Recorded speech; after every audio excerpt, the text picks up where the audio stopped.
Good morning, Arequipa. ¿Cómo estás? Muy bien.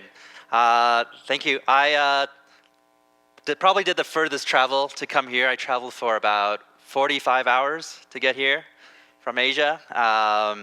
And this is my first time in Peru overall. So very excited. I feel very welcome in this place. And I'm also very excited to share about the 𝗤𝗨 framework on gamification and behavioral design. So I think there was already a pretty elaborated background on on what I've been doing, but one thing that I like to add is I started my journey in this concept of gamification design since 2003, so about a little over 20 years ago, and it became a passion at the beginning and then become a profession, and overall, again, the world is very kind to start seeing the value at all these things we're doing. And when a lot of people think about gamification design, also extending to behavioral design, they think about a lot of games. But as you can see, the companies we work with are all sorts of industries, because the sweet spot of gamification are things that are very, very important, but potentially mundane, boring, or intimidating. So we have a lot of projects in healthcare, and education, and finance, sometimes manufacturing and safety. And occasionally, things that are very, very competitive, like retail or e-commerce, things that they just have to stand out and differentiate. And I'm not going to read through this, but as you can see, people at Google, VP at Google, or IDO partner, cryptocurrency, Ethereum founder, they all have good things to say about what I'm about to share today. If today the talk is interesting, you can also check out, and lo siento, only the English version of my book, Actionable Gamification. I think someone's working on translating it, but you can check it out. And I have a new book coming up called 10,000 Hours of Play, like basically converting your life into a game. And then for those who don't like to read, they like to learn gamification on a gamified platform, there's also something called 𝗤𝗨 Prime, which I made over 1,200 videos of everything I've learned about entrepreneurship, business, driving motivation, and basically people said it's like downloading my brain. So anyhow, today we're going to talk about behavioral design and gamification. The question is, well, how are they connected, right? And if you think about what a game is, the game exists solely to drive engagement and behavior, right? There's no real purpose to a game. People never have to play the game. They just do it because they're driven and motivated to do it. And so when we look at behavioral design, we really look at games and how they drive people's interest. And so gamification is really applying all those things, psychological principles in games, and applying to non-game context, some things that people think are boring or intimidating, like work. And at the center of gamification behavioral design is what I think called human-focused design. So most things are what we call function-focused. They assume that people in the system will do the desired behavior, and then it optimizes for efficiency, for usability, for ergonomics. And so it's a bit like a factory, where you assume that people will do their work because you pay them to do it, and then you just figure out how to maximize your production, right? Efficiency, maybe avoid injuries. But human-focused design remembers that people in the system have feelings, they have motivations, they have insecurities, they have reasons why they do or do not want to do something, and it optimizes for that. So that's a bit more like a theme park, where you can optimize it to be really, really fun, and you can predict that people automatically want to line up for hours and hours to enjoy that experience. Now, what's unique here in this example is that in the case of a factory, you're paying these people to do relatively boring work of factory life, but in the case of a theme park, they're actually paying you to stand in line for hours and hours, just to enjoy those few minutes of fun. Now, the reason why we like to call this gamification is that I believe the gaming industry is the first industry to master this human-focused design through behavioral science. Because if you think about it, again, there's no reason to play a game, right? You never have to play a game. You have to do a lot of other things, potentially like do your training, do your homework, pay your taxes, take your medicine. Even if you don't like it, you just have to persevere and push forward. But again, for a game, you never have to play a game. The moment a game is no longer fun, you leave the game, right? You play another game, you check your email, you go to YouTube. So even if a game was amazing for 10 months, on month number 11, if it's boring, you leave. So because games have spent decades or even centuries, depending how you qualify a game, getting people to come back, sometimes 6, 7, 8 hours a day, doing repetitive actions like throwing out a bird, throwing out a bird, throwing out a bird, or matching 3 gems, matching 3 gems, matching 3 gems. We're now optimizing for that behavior and learning from that. And that's why we call it gamification. Now, this is the 𝗤𝗨 framework that I'm most known for. As you know, my company is called the 𝗤𝗨 Group. The word 𝗤𝗨 is a combination between the word octagon and analysis.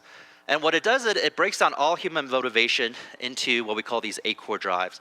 So everything we do in life is because of one of these 8 core drives, which means that if there's none of these 8 core drives there, there's zero motivation. No behavior happens. Each and one of you are here in this room because of one of these, at least one of these 8 core drives. Some people are here at this conference because of core drive 7, unpredictability and curiosity. Hey, I'm just curious. What's this gamification thing about? What's behavioral design or technology overall? So you show up. Some people are here because of core drive 5, social influence and relatedness. A colleague invited me, a friend told me about it, so I sign up. I imagine many of you are here because of core drive 2, development accomplishment. I really want to improve my skills, level up, and do my job better. Occasionally we have people in the room here because of core drive 1, 𝗞𝗔𝗜 𝗖𝗛𝗢𝗀. Hey, I believe this is so powerful that it can change the world, it can elevate Peru, or this is where the future's at and I want to be a part of it. Sometimes, in this case too, when I do some talks at a different country, people might say, oh, you know, this speaker only comes to my country once a year, so I want to prioritize my schedule to do this, and that's core drive 6, scarcity and impatience.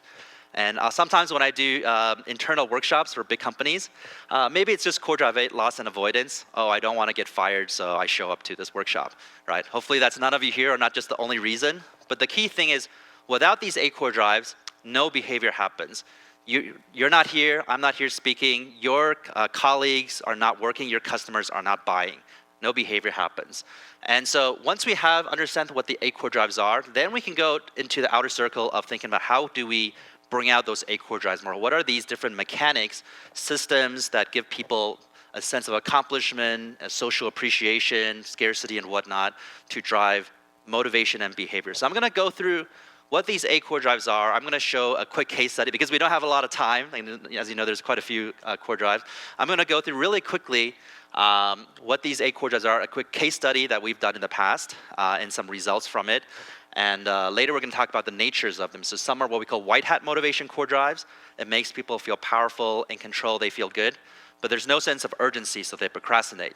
And then there's what we call black hat motivation core drives that make people feel urgent, obsessed, even addicted. But in the long run, they might not enjoy it because they feel like they're not in control of their own behavior. And then we'll talk about what's the left brain core drive versus right brain core drives, which deal with intrinsic, extrinsic motivation. And just like the article, the introduction talked about, when I first created this tool in 2012, I just wanted a tool to help improve businesses, right, to solve problems. I didn't have any ambition in academia, but now if you go to Google Scholar, you search for 𝗤𝗏𝗧, you'll see almost 3,000 academic journals, PhD theses applying the framework. So I'm just very, very blessed and feel very lucky that it stands strong in all these different sectors and creating value. All right, so the first core drive is 𝗞𝗔𝗜 𝗖𝗛𝗢𝗀. So this is the drive that says we feel motivated because we feel like we're part of something bigger than ourselves. This is, for instance, why people contribute to Wikipedia. We know that people don't contribute to Wikipedia because they can make money, but they don't even do it to advance their careers, update their resumes. A lot of people every day after work spend a couple hours updating Wikipedia, like the insect section or fixing everyone's semicolons, because they believe they're protecting humanity's knowledge, something bigger than themselves. So you'll see this theme in games a lot, right? You'll see like, oh, the world's about to end, but somehow you're the only person qualified to save the world. And it just feels very engaging, very motivating. People want to do that. And so this core drive is related to anything that connects to saying, oh, faith and religion, patriotism, honor, justice, anything that connects to a bigger picture, that you feel like your life has more meaning and connects to something greater, has this core drive. And one example is a client of ours called Ocean Hero. So Ocean Hero is a search engine you find online where it's like Google, you know, Bing, you just search for stuff. But instead of collecting ad money, what they do is when you search, it starts picking up empty bottles from the ocean. So people feel like, hey, I can search for, you know, find information anywhere, but at oceanhero.today is their domain, I feel like I'm saving the world. I'm making the world better. So people decide not to go to those other platforms. They go here. And when I started helping this company, their record was about 2 to 3 million empty bottles picked up from the ocean. And now when you look at it, it's about 100 million. So they're definitely making a big impact in the world. Another example, don't have the slides, but I know this audience might relate to, is also this company called Tom Shoes.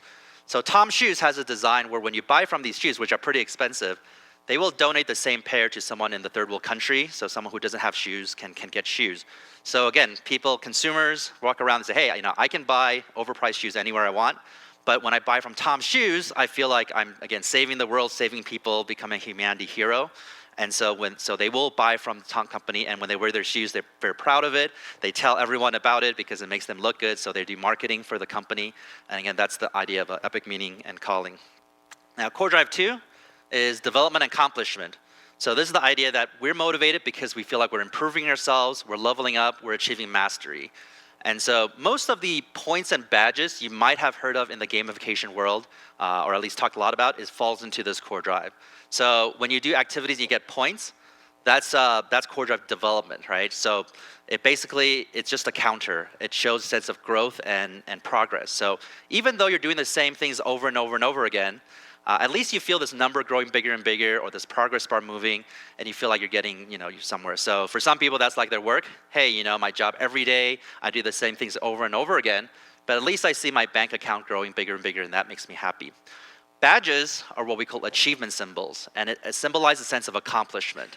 So achievement symbols can be many different forms. It could be badges, trophies, crowns, uniform changes. It could be black belt, white belt in martial arts, and of course that was also borrowed into quality management with Six Sigma.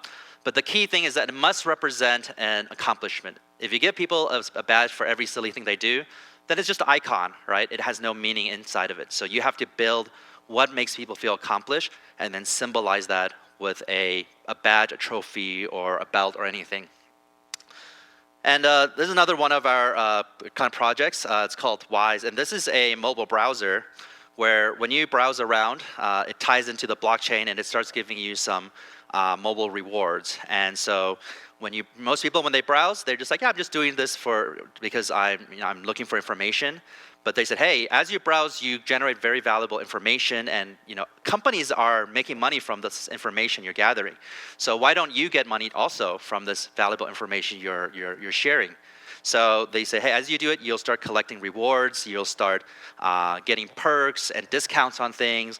And so people just feel more accomplished, smarter when they interact with it. And actually, we introduced another Core Drive 1 design, epic meaning calling, to say that, hey, if you think that a $5 gift card for Amazon is too little, why don't you donate that and you can feed 20 kids in a starving area, right? So it's like, oh, $5 like is a small cup of coffee, it's not that important, but yeah, if I feed 20 kids, I feel, again, I'm making a big difference. So that's, again, epic meaning and calling. So this is a quote from their CEO. Like, after using the Catalysis framework and applying some of these principles, their app rating went from 4.1 to 4.7 stars. Their downloads went from 600,000 to 2.7 million. So this is a relatively at scale kind of app. But most importantly, we talk about behavioral design and engagement. Their weekly retention went from 12% to 29%, so more than doubling their retention. Core Drive 3 is empowerment of creativity and feedback. So this is kind of like Lego. You give users the basic building blocks, and there's an infinite amount of ways for people to try different combinations, come up with new strategies, see feedback, and adjust. And that's a very engaging process. So this core drive deals with things like self-expression, meaningful choices, strategy, and autonomy. And when you look at it, it's also on the right top of the octagon, right? So it's what we call a white hat, or intrinsic motivation core drive. We'll talk about that later. But it's the longest lasting type of motivation. Most people can engage in that forever. So all the timeless games in the market, look at chess, poker, mahjong, golf, has this core drive. So if we look at an example like chess. Chess is a pretty straightforward game. There's 64 squares, there's 32 pieces, and people have been playing for centuries, right? And it's still fun today.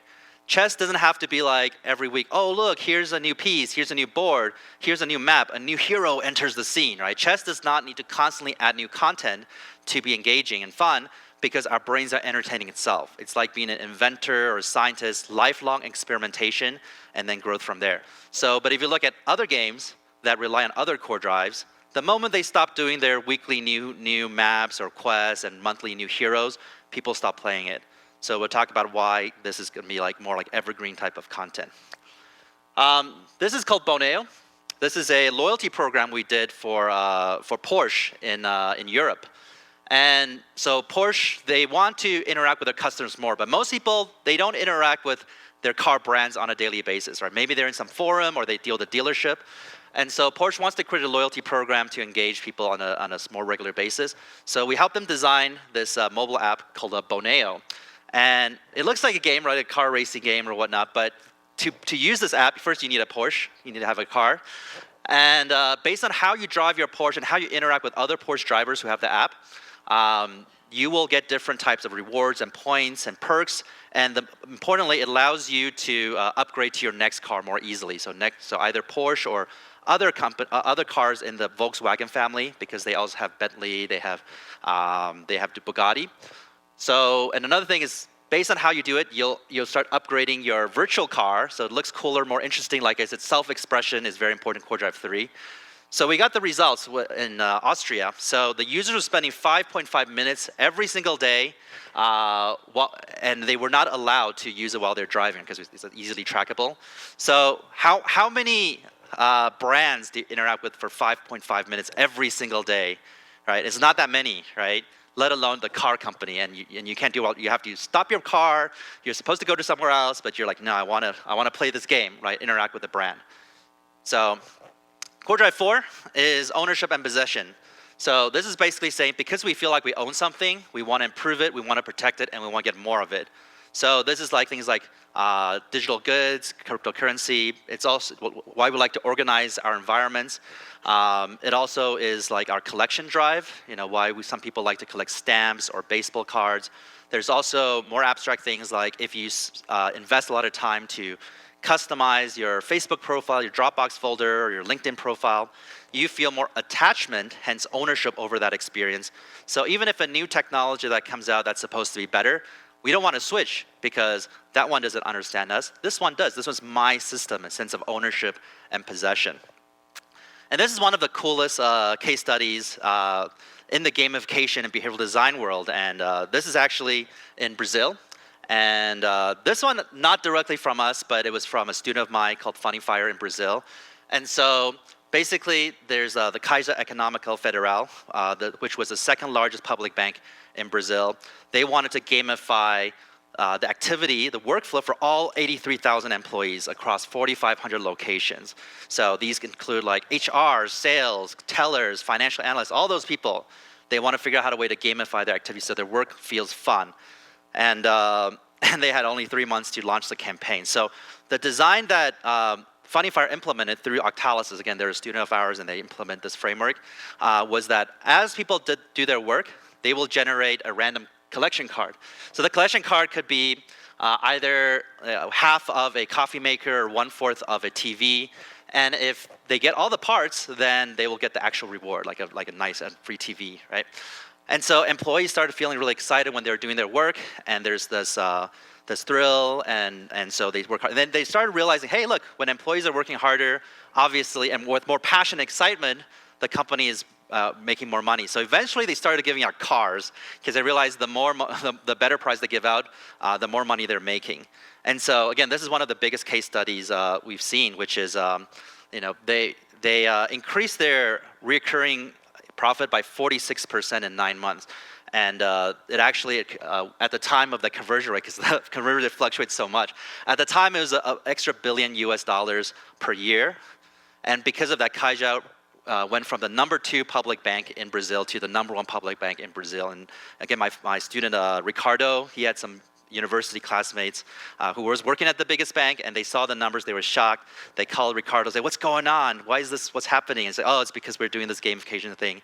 And even the follow-ups after a couple of years, the number just kept growing because of that, obviously the difference between employees just doing the bare minimum to get a salary versus actually be super excited on their job and engage. Of course, there's a lot of more things they did, but we're just talking about an example for each core drive and making it simple to understand at this point. Core drive 5 is social influence and relatedness. So this is basically what people do based on what other people do, think, or say. So it deals with things like collaboration, competition, group quests, social appreciation. But it also has this relatedness piece, which are things like nostalgia. Like if you see a product that reminds you of your childhood, you automatically have a higher chance of buying the product. If you meet someone from the same hometown, let's say you're traveling abroad or working abroad, you automatically have a higher chance of striking up a deal with that person. So one of the examples that we have is with a Procter & Gamble, so fast-moving consumer good. This is in Eastern Europe. And obviously this looks like a game, right? So this is the whole thing that we make work more fun and enjoyable. They're trying to motivate salespeople to go knock on retail stores and distribution centers to say, hey, looks like you already finished selling your Procter & Gamble goods. Would you like to order more, right? So most of the time, if you keep knocking on doors, drive to a place, knock on doors, sell things, it's not engaging, not fun. You just kind of do it because you have to and it's your job. You need to support your family. Another problem they faced was that these salespeople, they don't like to help each other. They actually see each other as their biggest competitors. And if they need help from each other, they're like, oh, well, I'm busy. I need to do my job to make money. Why am I spending time helping you? So we designed this thing called 𝗨𝗏𝗏, or Adventures of the Endless Sea is the exact thing. And so we created a design where we made it more interesting, more playful, where every person, salesperson, has like a account that's like, hey, you are a 16th century merchant seller, right? And you're in the ship. And you have your health and your wealth. So your health is your KPI activities. If you don't do your KPI activities like knock on doors, do your training, your health will decrease. And if you close deals, then your wealth will increase. And we also have designs where when people are driving, the app actually shows them a ship going around to different places, so it makes it more adventurous feeling. But most importantly, we have a town at the beginning. So all the salespeople share the same town, and it's the same thing. There's the town health and town wealth. So if people are not doing their KPI activities, then the town's health go down, people get sick. And if they close deals, then the wealth will increase, and they can invest in better buildings, hospital, infrastructure. So they feel like they're building a town together. And so as a result, what they saw was that sales and training KPI activities increased by 59%.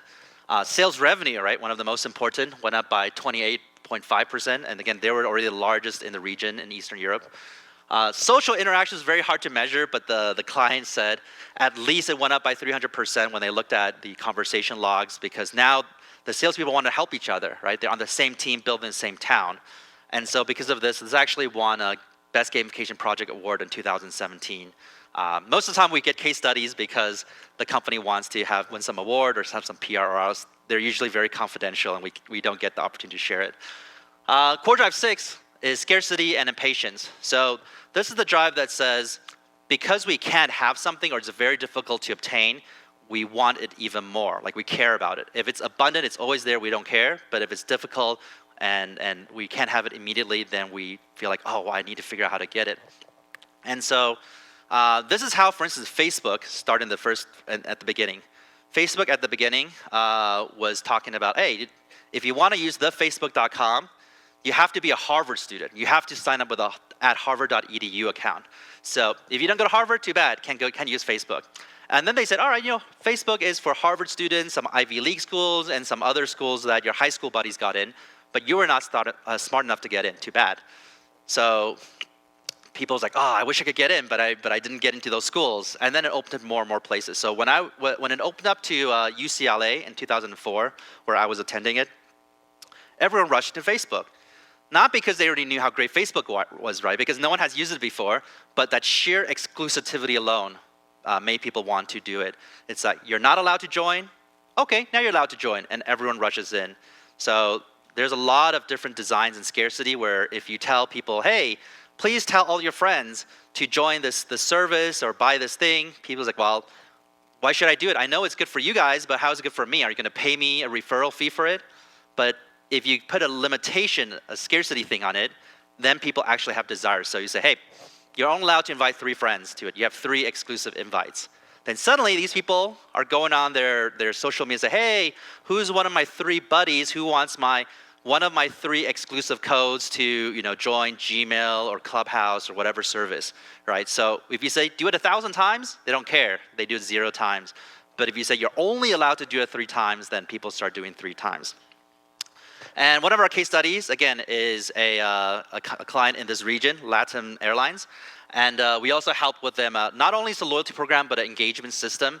They had a very interesting need. They want more people to sign up to their loyalty program, but at the same time, they want people to use the loyalty points to buy partner products and whatnot. You know, instead of using the points just for the airlines, it's like, oh, we have partners, redeem this for these gift cards here or do it for that. And they want to push that more.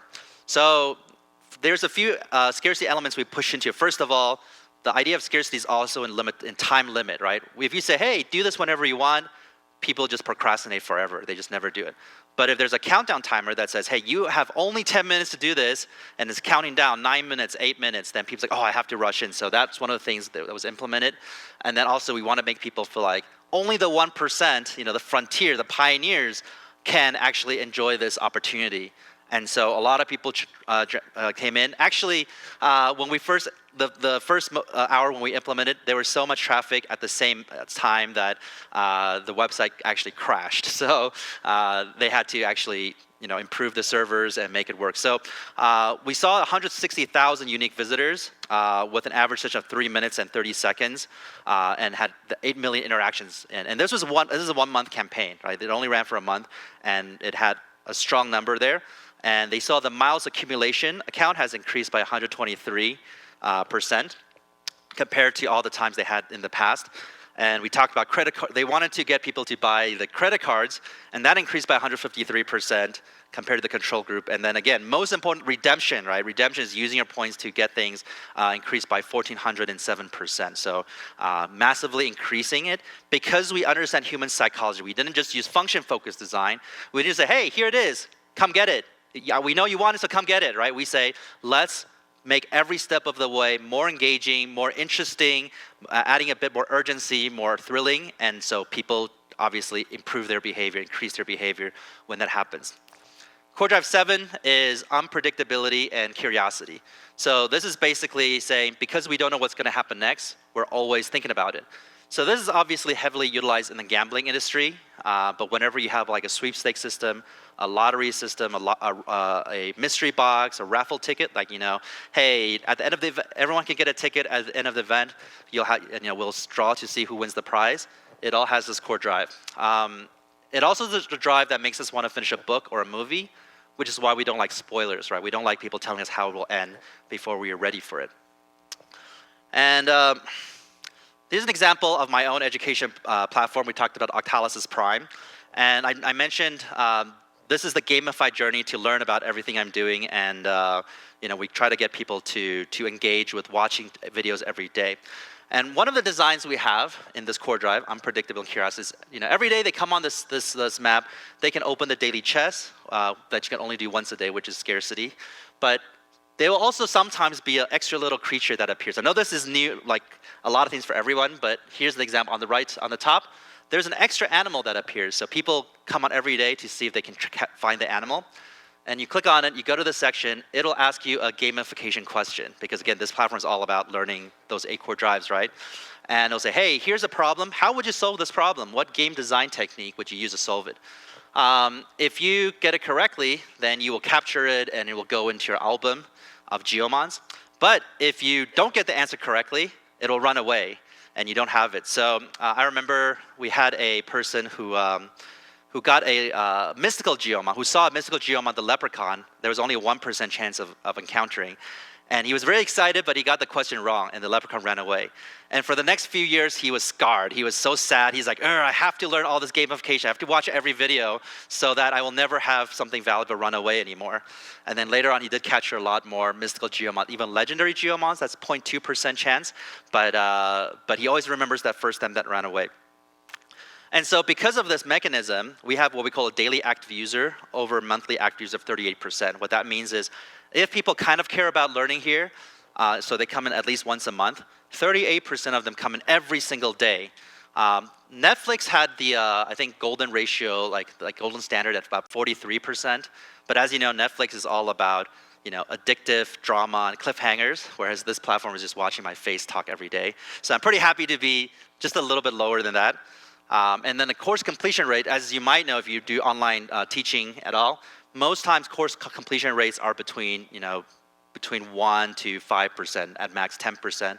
So we actually got a 60% completion rate. And in the background, that's the leaderboard of how many geomons people caught. Again, you can only capture about 1 to 2 geomons every day. And some people on the leaderboard, they're pretty crazy. They capture 1,700 leaderboards. That means for 5 years straight, they're just come back every day and start answering those questions and capturing the geomons. All right, core drive 8 is loss and avoidance. So this is very straightforward. You're doing something to avoid a loss. You don't want something bad to happen or missed out opportunities. There's the FOMO, right? Fear of missing out. It's all part of this core drive. And this is another education platform that we worked on. It's called 𝗞𝗔𝗜. And it's again a learning program, learns how to do programming and blockchain, whatnot. And again, most times when you sign up to a learning platform, it says, okay, here's the 10 courses, take the 10 courses. And people feel it's very boring. So what we do is we have a theme where it's like a cyberpunk future, and there's all these different city sections, and you start off in one of the city sections, and you have to finish the courses to unlock the next region, so you can go, so that's scarcity, by the way, core drive 6. Then you go to the next one. But we also have daily chess, again, so if you don't open it every day, you lose it, right? If you open it 5 days later, you open 1 chest, but if you open it every day, you can open 5 chests. So people feel like they don't want to lose opportunities, so they come back every day to open the chest. There's also a daily streak design. So daily streak design, most people think it's more like core drive 2, development accomplishment. Yay, 3 in a row, 5 in a row, 10 days in a row, I feel very accomplished. But most of the time, later on, it always becomes core drive 8 loss and avoidance. Oh, I'm kind of afraid to lose my streak, I want to keep it up. And so you come back every day just because you don't want to lose the streak. So this also, again, they saw course completions increase by 350%. So they went from 10% course completion to 45%. And they had the EBI testing platform on that. The time on platform went up by 300%, and course completion time was reduced by half. So 3 times more people completed the course at half the time. So they were pretty happy. I think this project was done 6-7 years ago, but even today, like last month, they on social media, they were talking about how impactful it was to use octalysis and gamification. Again, so those are the 8 core drives of human motivation, right? And it's useful to remind everyone again that based on our research, everything we do in life is based on 1 or more of these 8 core drives. So if there's none of these 8 core drives, nothing happens. Like, we don't even eat, right? So eating is usually, if you're eating to avoid starvation, right? That's core drive 8, loss and avoidance. Most people don't eat because to avoid starvation, but they feel uncomfortable, also loss and avoidance. But a lot of people eat because for social reasons, they're with friends, it's like gathering. Some people eat because of unpredictable curiosity. They're bored, so they want to see what's in the fridge. Some people eat because of scarcity. Oh, this food is very exclusive, so they eat that. So without these 8 core drives, we don't even eat. We might starve to death. So it's important to understand. So the quick way to understand the framework is saying, all right, we want this group of people to do this type of activity. We want our employees to work harder or more passionate, more innovatively, more creatively, or happier. Or we want customers to buy more, come back to visit, refer their friends. And then we think about what among these 8 core drives currently drive that behavior. And then we can think about, okay, how do we add more of these 8 core drives? Can we connect that to a higher theme or purpose that they feel like heroes? Can we make it more socially connecting and appreciative? Can we add a bit more unpredictability so there's delightful surprises? So that's the easy way to use the octalysis framework. Just think about behavior and think about how do you add these 8 core drives. Now, it's also on an octagon shape for a reason. We call them left or right brain core drives, but it doesn't mean geographically. It's literally left versus right. It's just the left brain core drives symbolically deals with our logical brain, and the right brain core drive symbolically represents our emotional brain. And what's interesting about that is that the left brain core drives deal with extrinsic motivation, things you do for a reward, a purpose, or a goal. But you don't necessarily enjoy the activity itself. So once you obtain the reward, you hit your goals, or you get used to the reward, it becomes stale. You stop doing the behavior. So let me give you a very extreme example because those are more memorable. But let's say I have a terrible job. My job is to dig feces, basically poop, out of the ground, and it smells bad, and I hate it, right? But then someone comes and says, hey, Yu-Kai, for every feces or poop you dig out, I'll give you $10,000. And then someone like, oh wow, haha, this is easy money. And I start digging with excitement, enthusiasm, and even engagement, right? But in this very extreme example, it's very clear to see that the activity itself is still not engaging, not fun, right? I'm only doing it because of the crap load of money, but when the money's not there, I don't want to do it at all, right? And so extrinsic motivation is good for things like attracting new people to the experience, but again, once they get the reward, they're no longer interested. Whereas the right brain core drives deal with intrinsic motivation. These are things that we enjoy doing to the point that we're even willing to spend money just to experience it. And even if we lose all our progress the next day, we lose our points, our badges, our rewards, our money, our NFTs, we would still want to do the activity today. So, because that's how we measure our quality of lives, right? How much time we just spend on things we enjoy doing. So for instance, we don't need a reward to enjoy using our creativity, right? We don't need a reward to enjoy hanging with our friends. In fact, a lot of people, maybe since middle school, they hang out with the same 3 or 4 friends for 3 hours every day. And there's no progress bar or rewards or points or discounts, right? It's like there's no reward, but people just enjoy it. It's evergreen. In fact, a lot of working professionals think back to those days very fondly and say, hey, I wish I went back to the time where I just hung out with my friends for hours every day and did nothing. And also, we don't need a reward necessarily to enjoy that suspense of unpredictability. So here's an example. If you sit there and you press a button for 4 hours straight, you just keep pressing it, and you're guaranteed a paycheck, that's kind of boring, right? That's like a job at a factory. Most people don't like that. But if you sit there and you press a button for 4 hours straight, and maybe you'll get a paycheck, maybe you won't, maybe you'll even lose money. Suddenly that's casino gambling. A lot of people like that, right? It doesn't make sense. Same behavior. One, you'll guarantee to make money. The other, you're actually most likely going to lose money, right? Because that's how the casinos make so much money, guaranteed making money basically for them. But our brains prefer the latter, the later one, because we're literally paying for the experience, the intrinsic experience of that thrill that maybe I'll win. And that's why I'll have friends who come out of this casino and say, oh, 𝗓𝗏, I lost $200, but that was so much fun. Let's come back again next week, right? They're not doing it for a reliable way of building their wealth. They're paying for the experience, intrinsic drive of fun. So intrinsic motivation is basically good to have people stay in the ecosystem, contribute value, and they just enjoy and they do things with passion, right? The reward doesn't matter at all to them. They just like to be there because the environment is so good. And so most companies, they like to do extrinsic motivation design. And it's not because it's better, it's just easier. It's just so much easier to put a reward on an activity you want to see. Hey, give them some money, give them a badge, give them a discount, as opposed to making the activity actually fun and enjoyable. But the problem is that extrinsic motivation can sometimes kill intrinsic motivation. What does that mean? Let's say I love drawing. I'm always drawing. It's my passion. I draw for free every day.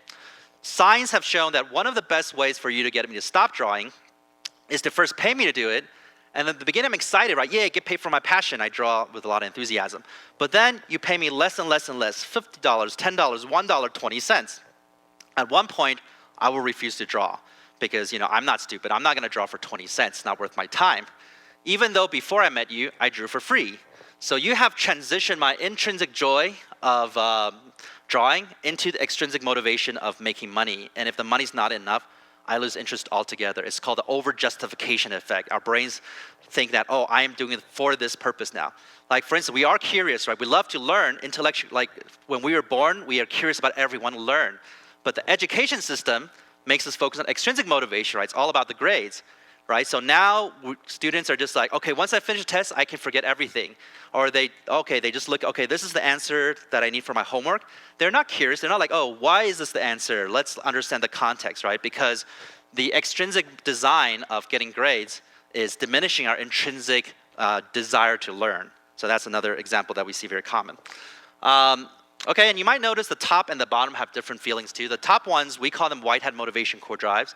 So if you're always doing something because you feel like you're part of something bigger than yourself, right? You're close to your faith, and you're also improving yourself, achieving mastery, and using your creativity, feels great, awesome. However, there's no urgency, right? Because you're in full control, so you procrastinate. You're like, I can do it anytime, so I'll do it later, and oftentimes later becomes never. Whereas the bottom ones are what we call black hat motivation core drives. So if you're always doing something just to avoid a loss, just because you can't have something, or just because you don't know what's going to happen next, it's still extremely powerful in driving our behavior, but it can leave a bad taste in our mouths because we feel like we're not in control of our behavior, right? So again, white hat motivation makes people feel powerful, in control, they feel good, but there's no sense of urgency. Whereas black hat motivation makes people feel urgent, obsessed, even addicted, but in the long run, it could leave a bad taste in their mouths because again, they don't feel like they're in control of their own behavior. And this connects to one of the trends in technology these days. it's called something called data-driven design, and it's pioneered by a gaming company called Zynga, right? They made Farmville, and on the surface, it sounds very sophisticated. Like, hey, we don't know the answer, so we're just going to look at the data, right? Whatever the data tells you, we're just going to do more of it. So again, sounds very sophisticated and good, and I think it's a good practice for every companies to collect that data. But the problem is that because black hat motivation drives urgency, whenever you're too focused on the data, like short-term data, you will always go more black hat. So when a company says, hey, look, we did a torture break design, which is, we're not allowed to do it until 5 minutes later, 10 minutes later, everyone's obsessed. They come back every day for hours and they tell their friends they buy money. So let's just do more and more and more of that. So it's like, so the experience becomes more and more black hat because they want immediate results. So, and this is, for instance, why, let's say, I don't know if it's sensitive in some regions, but for instance, dictators like 𝗓𝗏, loss and avoidance, long-term engagement, whereas black hat motivation is for short bursts of very powerful motivation and behavior. All right, just because we call it black hat motivation doesn't mean it's necessarily bad. A lot of people voluntarily put themselves in black hat motivation to like go to the gym more often or eat more healthily. So this is a funny example where whenever you press this, it's an alarm clock. So, and it's an alarm clock where whenever you press the snooze button, the wake me up 10 minutes later button, it destroys your money. So you're waking up because of 𝗓𝗏, loss and avoidance, right? You don't want to lose money, so you wake up. But you're okay with this because it's a goal you want to accomplish. You want to wake up. But what people have a problem with is if employers, marketers, governments, educators, parents use a lot of black hat motivation to drive people to, buy things they don't need, work overtime without proper compensation, get manipulated. And a lot of people still do the behavior because, again, this stuff is obsessive. But the moment they can escape, they will want to, right? Customers start buying from other companies, employees leave. Sometimes children run away from home when the parenting strategy is way too black hat. But again, if it's something you actually want to accomplish, you actually feel happy. That's why some people pay their gym trainers to call them losers, right? You're trying to do push-ups, it's very hard, and they say, you're so weak, you're a loser, and it feels very bad, but later you're just like, hey, thank you so much for pushing me harder than I can ever push myself, right? Because it's a goal you want to accomplish. So once we understand what is motivating the target audience and what core are and how you want to motivate more, that's when we think about what are the different the techniques, the methodologies, the policies that could improve those 8 core drives. Because you can have a badge, but people don't feel accomplished, right? You can have social features, but people don't feel socially connected with people and feel appreciated, right? So it's important. The core drives are way more important than any policy, any technology, any feature. And so once we have that, then we can start analyzing why different things are engaging. And we're not going to go through the details. I'm just flashing how this could be used.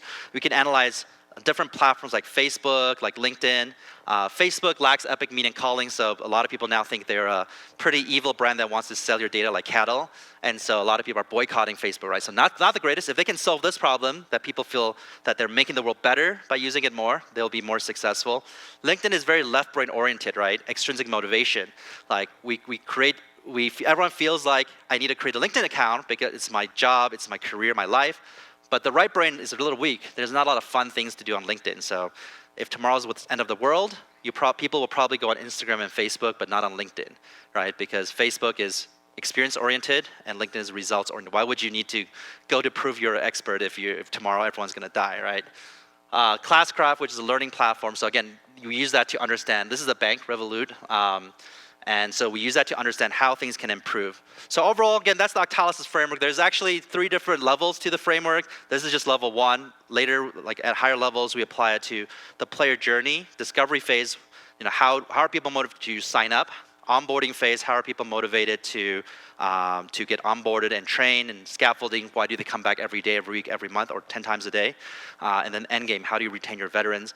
And then different player types. So again, if you're interested in learning more, you can check out my book. 𝗏𝗏𝗏com/books takes you to Amazon, so I don't know if you can get that easily here or not. You can check out 𝗏𝗏𝗏 Prime because it's definitely the most intensive amount of content I've had. Again, made 1,200 videos, 10 minutes each. And then if you want to have any questions, you want to reach out to me, you can use hitmeup.ai/𝗏𝗏𝗏𝗏. It's basically a chat forum that directly reaches me, and the AI will say, "Hey, what do you need from 𝗘𝗫?" And then I will see it and I'll reply to it. So we have a lot of different case study examples. If it's related to manufacturing, safety in the workplace, just feel free to ask me there, and happy to engage. All right. So again, that's my talk on human motivation, behavioral design, gamification, and hope you enjoyed it. Thank you very much.